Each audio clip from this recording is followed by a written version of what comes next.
Hi hello ನಮಸ್ಕಾರ friends ಎಲ್ಲರೂ ಹೇಗಿದ್ದೀರಾ ಚೆನ್ನಾಗಿದ್ದೀರಾ ಅನ್ಕೋತೀನಿ. ನಾನು ಕೂಡ ಚೆನ್ನಾಗಿದ್ದೀನಿ ನೋಡಿರಿ. ಬರ್ರಿ ಇವತ್ತು ಸಿಂಪಲ್ಲಾಗಿ ರಾಜಗಿರಿ ಪಲ್ಯ ಹಳ್ಳಿ ಕಡೆ ಯಾವ ರೀತಿ ಮಾಡ್ತೀವಿ ಅಂತೇಳಿ ನೋಡ್ಕೊಂಬರಂ ಬರ್ರಿ ಸ್ನೇಹಿತರೆ.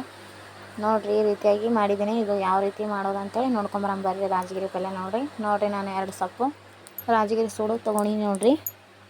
2 ಸೂಡು ಅಷ್ಟು ತೊಗೊಂಡಿದ್ದೀನಿ ರೀ. ತುಂಬ ಚೆನ್ನಾಗಿರುತ್ತೆ ರೀ ಈ ರೀತಿ ಪಲ್ಯ ಮಾಡೋದಂತೂ ಆರೋಗ್ಯಕ್ಕೂ ತುಂಬ ಒಳ್ಳೇದ್ರಿ ಸ್ನೇಹಿತರೆ. ಅದಕ್ಕೆ ರಾಜಗಿರಿ ಪಲ್ಯ ಹಂಗೆ 2 ದಿವಸಕ್ಕೊಮ್ಮೆ 15 ದಿವಸಕ್ಕೊಮ್ಮೆ ಉಣ್ಬೇಕಂತಾರಲ್ರಿ. ಅದಕ್ಕೆ ನಾನು ಸ್ವಲ್ಪ ಆಪರೇಷನ್ ಆಗ್ಯದಲ್ರಿ. ಅದಕ್ಕೆ ಹಂಗೆ 15 ದಿವಸಕ್ಕೊಮ್ಮೆ ಹಂಗೆ ಮಾಡ್ಕೊಂಡು ಉಣು ಅಂತಂದ್ರಿ ಡಾಕ್ಟ್ರ್. ಮೊನ್ನೆ ಮತ್ತೆ ಹೋಗಿದ್ದೆ ರೀ. ಅದಕ್ಕೆ ರಾಜಗಿರಿ ಪಲ್ಯ ಪಾಲಕ್ ಸೊಪ್ಪು ಮೆಂತ್ಯ ಸೊಪ್ಪು ಮಾಡಿಕೊಂಡು ಊಟ ಮಾಡ್ಬೇಕ್ರಿ ಸ್ನೇಹಿತರೆ. ಇನ್ನೊಂದು 15 ದಿವಸ ಅಲ್ಲಿಂದ 3 ತಿಂಗಳು ಆಗುತ್ತೆ ರೀ.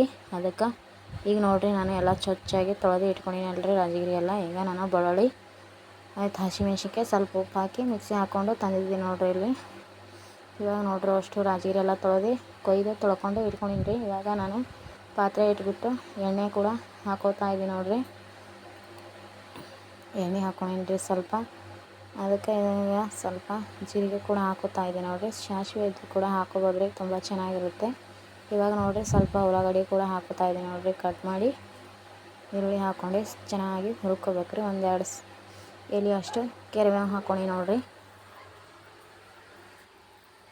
ಹಾಕ್ಕೊಂಡು ಇವಾಗ ಸ್ವಲ್ಪ ಹುರ್ಕೋಬೇಕ್ರಿ ಕೆಂಪು ಹೊತ್ನಾಗ. ಅಷ್ಟೊಂದು ಕೆಂಪಿಲ್ರಿ, ಅಷ್ಟೇ ಮೀಡಿಯಮ್ ಹುರ್ಕೊಂಡು ಇದನ್ನೆಲ್ಲನೂ ನಾವು ಈಗ ಹುರ್ಕೊಂಡು ಇಟ್ಕೊಂಡಿದ್ದೀನಲ್ರಿ. ಇವಾಗ ನೋಡಿರಿ ಇದರಲ್ಲಿ ನಾನು ಅರಿಶಿಣ ಪುಡಿ ಕೂಡ ಇದರಲ್ಲಿ ಹಾಕೋತಾ ಇದ್ದೀನಿ ನೋಡಿರಿ. ಸ್ವಲ್ಪ ಬಿತ್ತೆಲ್ಲ ಅರಿಶಿಣ ಪುಡಿ ಹಾಕ್ಕೋಬೇಕ್ರಿ. ಹಾಕ್ಕೊಂಡು ನೋಡಿರಿ ಈಗ ಒಂದು ಸ್ವಲ್ಪ ಚಮಚಲಿಂದ ತಿರುವಾಡ್ಕೋಬೇಕ್ರಿ. ಸ್ವಲ್ಪ ತಿರುವಾಡೋ ನಂತರ ನೋಡಿರಿ ಯಾವ ರೀತಿ ಆಗ್ಯದ ಅಂತೇಳಿ ನೋಡಿರಿ. ಇಷ್ಟ ಆದ್ಮೇಲೆ ಇವಾಗ ನಾನು ರಾಜಗಿರಿ ಪಲ್ಯ ಕೊಯ್ದು ತೊಳ್ಕೊಂಡು ಇಟ್ಕೊಂಡಿದ್ದಲ್ರಿ ಅದನ್ನು ಕೂಡ ಇದರಲ್ಲಿ ಹಾಕೋತಾ ಇದ್ದೀನಿ ನೋಡಿರಿ. ತುಂಬ ಸಿಂಪಲ್ಲಾಗಿ ರಾಜಗಿರಿ ಪಲ್ಯ ಮಾಡ್ತಾಯಿದ್ದೀನಿ ಸ್ನೇಹಿತರೆ. ಏನಪ್ಪ ಇವರು ಒಲೆಗುಂಡಿ ಮೇಲೆ ಮಾಡ್ತಾರೆ ಅಂತ ಅನ್ಕೋಬೇಡ್ರಿ ಸ್ನೇಹಿತರೆ. ಎಲ್ಲರೂ ಕೂಡ ಕ್ಷಮಿಸ್ರಿ. ಅದಕ್ಕೆ ನೋಡಿ ಸ್ನೇಹಿತರೆ ನಾನು ಇದರಷ್ಟಲ್ಲೇ ಅಡುಗೆ ಮಾಡಿ ನಿಮ್ಮ ಜೊತೆಗೆ ನಾನು ವೀಡಿಯೋಸ್ ಮಾಡಿ ಅಪ್ಲೋಡ್ ಮಾಡ್ತಾಯಿದ್ದೀನಿ ಸ್ನೇಹಿತರೆ. ಎಲ್ಲರೂ ಕೂಡ ಕ್ಷಮಿಸ್ರಿ. ಸ್ವಲ್ಪ ಕತ್ಲಾಗಿ ವೀಡಿಯೋಸ್ ಕಾಣ್ತಾಯಿದೆ ಸ್ನೇಹಿತರೆ. ಎಲ್ಲರೂ ಕೂಡ ಕ್ಷಮಿಸ್ರಿ ಅಂತ ಕೇಳ್ಕೊಳ್ತೀನಿ ರೀ. ಬಡವರ ಮನೆ ಪರಿಸ್ಥಿತಿ ನಿಮಗೆ ಗೊತ್ತಲ್ರಿ ಸ್ನೇಹಿತರೆ. ಒಂದಿರುತ್ತೆ ಒಂದಿರಲ್ಲ ಅಂತ ನಿಮಗೆ ಗೊತ್ತಾಗ್ಬೋದ್ರಿ ಸ್ನೇಹಿತರೆ.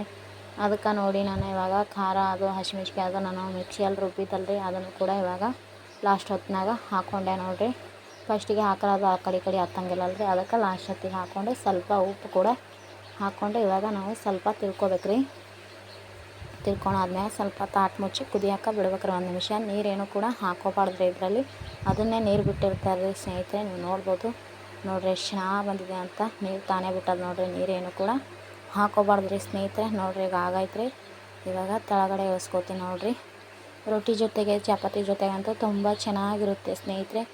ಅದಕ್ಕೆ ನೋಡಿ ಸ್ನೇಹಿತರೆ ಎಲ್ಲರೂ ನೋಡಿರಿ ಸಪೋರ್ಟ್ ಮಾಡಿರಿ. ಒಂದು ಲೈಕ್ ಮಾಡಿರಿ, ಕಮೆಂಟ್ ಮಾಡಿರಿ ನೀವು ಯಾವ ರೀತಿ ಮಾಡ್ತೀರಂತ. ನಾನು ಇದೇ ರೀತಿಯೇ ಮಾಡೋದು. ಪ್ಲೀಸ್ ಒಂದು ಲೈಕ್ ಮಾಡಿಕೊಂಡು ವೀಡಿಯೋಸ್ ನೋಡಿರಿ ಸ್ನೇಹಿತರೆ. ಪ್ಲೀಸ್ ನೀವೆಲ್ಲರೂ ಸಪೋರ್ಟ್ ಮಾಡಿರಿ. ನಾನು ಕೂಡ ನಿಮಗೆ ಸಪೋರ್ಟ್ ಮಾಡ್ತೀನಂತ ನಿಮ್ಮಲ್ಲಿ ಕೇಳ್ಕೊಳ್ತೀನಿ ಸ್ನೇಹಿತರೆ. ಪ್ಲೀಸ್ ಎಲ್ಲರೂ ಪೂರ್ತಿ ವೀಡಿಯೋಸ್ ನೋಡಿರಿ, ಕಮೆಂಟ್ ಮಾಡಿರಿ ಅಂತ ಕೇಳ್ಕೊಳ್ತೀನಿ ರೀ ಸ್ನೇಹಿತರೆ. ನೋಡಿರಿ ಆಕಳು ಬಂದದ್ರಿ ಪಾಪ ಗೋಮಾತೆ. ಮೊನ್ನೆ ಕರು ಬಂದಿತ್ತು ರೀ, ಇವತ್ತು ಬೇರೆ ಆಕಳು ಬಂದದ್ದು ನೋಡಿರಿ ಸ್ನೇಹಿತರೆ. ನೋಡ್ಬೋದ್ರಿ. ಅದಕ್ಕೆ ಒಂದು ಸ್ವಲ್ಪ ಅನ್ನ ಇಟ್ಟೆ ರೀ ತಿಂತದಂತೇಳಿ. ಅದಕ್ಕೆ ನಾಯಿ ಬೊಗಳ್ತಾ ಇತ್ತಲ್ರಿ. ಅದಕ್ಕೆ ನಮ್ಮಲ್ಲ ರೀ ಯಾವಕ್ಕೂ ದನಗಳಿಗೆ ಬರ್ಗೊಡೋದಿಲ್ಲ ರೀ. ನಮ್ಮಲ್ಲ ಬೊಗಳ್ತಾನೆ ರೀ. ಅದಕ್ಕೆ ಪಾಪ ಸ್ವಲ್ಪ ಅನ್ನ ತಿಂತಾಯಿದೆ ನೋಡಿರಿ ಹಸು. ಅದಕ್ಕೆ ಅನ್ನೋದ್ರಿ ಸ್ನೇಹಿತರೆ. ಹಸುಗಳ ಪ್ರೀತಿ ಭಾಳ ಇರುತ್ತೆ ಸ್ನೇಹಿತರೆ. ಅದಕ್ಕೆ ಗೋಮಾತೆಗಳ ದೇವರು ಅಂತ ಕರೀತಾರೆ ರೀ ಸ್ನೇಹಿತರೆ. ಅದಕ್ಕೆ ನಂಬಲ್ಲಿ ಇದಷ್ಟೇ ನಾವು ಹಾಕಿ ಕಳಿಸ್ಬೇಕ್ರಿ ಸ್ನೇಹಿತರೆ. ಹಾಗೆ ಹೊಡೆದು ಕಳಿಸ್ಬಾರ್ದ್ರಿ. ಅದಕ್ಕೆ ಈ ವಿಡಿಯೋ ಇಷ್ಟ ಆಯಿತು ಅಂತ ಅನ್ಕೋತೀನಿ ಸ್ನೇಹಿತರೆ. ಏನಾದರೂ ತಪ್ಪಾಗಿದ್ರೆ ಎಲ್ಲರೂ ಕೂಡ ಕ್ಷಮಿಸ್ರಿ ಅಂತ ಕೇಳ್ಕೊಳ್ತೀನಿ ಸ್ನೇಹಿತರೆ. ನನಗೆ ಕಮೆಂಟ್ ಜಾಸ್ತಿ ಬರ್ತಾಯಿದ್ವು ಸ್ನೇಹಿತರೆ, ಯಾಕೋ ಗೊತ್ತಿಲ್ಲರಿ. ಕಮೆಂಟ ಸಬ್ಸ್ಕ್ರೈಬು ಲೈಕ್ ಎಲ್ಲನೂ ಕಮ್ಮಿ ಆಗ್ತಾ ಬರ್ತಾಯಿದೆ ಸ್ನೇಹಿತರೆ. ಯಾಕೋ ಗೊತ್ತಿಲ್ಲ ಸ್ನೇಹಿತರೆ. ಮತ್ತು ನಾಳೆ ಸಿಗ್ತೀನಿ ರೀ. ಎಲ್ಲರಿಗೂ ನಮಸ್ಕಾರ.